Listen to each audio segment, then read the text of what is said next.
The university campus, although I've got a lot of resources there, pianos and such, one resource that I don't have there is quiet and solitude.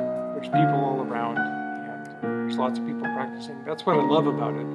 But for kind of sparking something big like this, I just had to get away to a place where there weren't people buzzing around. And so Gracie Be Free really helped a lot with that. I had this whole auditorium to myself. I could wander about the campus, just me with my thoughts, and letting the Lord speak to me, spending time in prayer, spending time in the Word, spending time with the text, not necessarily at the piano. In fact, I would say maybe 30% of my time was not at the piano. It was getting up and moving around and just thinking. I think that's necessary for something like this. It's not something you can just sit down and do. You can't say, okay, compose, go. It doesn't work that way.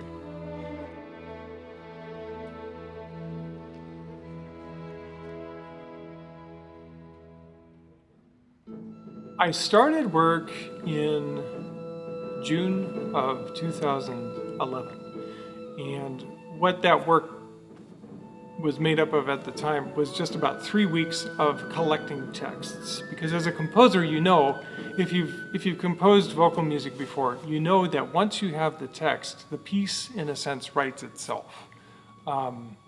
It's not that it's easy by that point, but at least you know what you're working with. The text guides the piece. It actually steers you towards certain emotions and towards certain colors and things like that. So it just takes a lot of the guesswork out of the picture.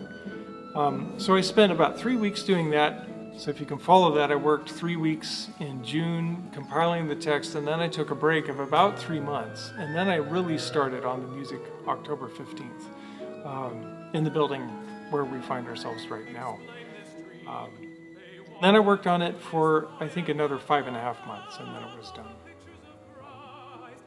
Of course, a composer's work is never done. You're always making tweaks. You're always fixing things.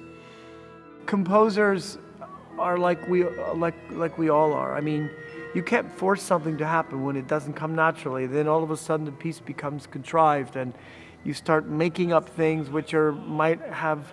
And so Robert, I'm sure, pined over every instant and every moment and every note and every musical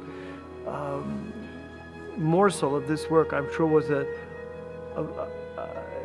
was something that he thought about carefully. It was great to see the process of Dr. Denham go from nothing to that, to watch that compositional process happen, to watch him hole up in his office and work so diligently, and to be so vulnerable with us in rehearsals about the process and letting the piece evolve, as we worked on it. Our job is not even to pass. My job as a conductor, I'm not a creative artist, I'm a recreative artist. Now, Robert, on the other hand, he's a creative artist. He's creative. But it's our job and our responsibility to him as composer and as creative artist to create life in his sort of black and white notes on paper.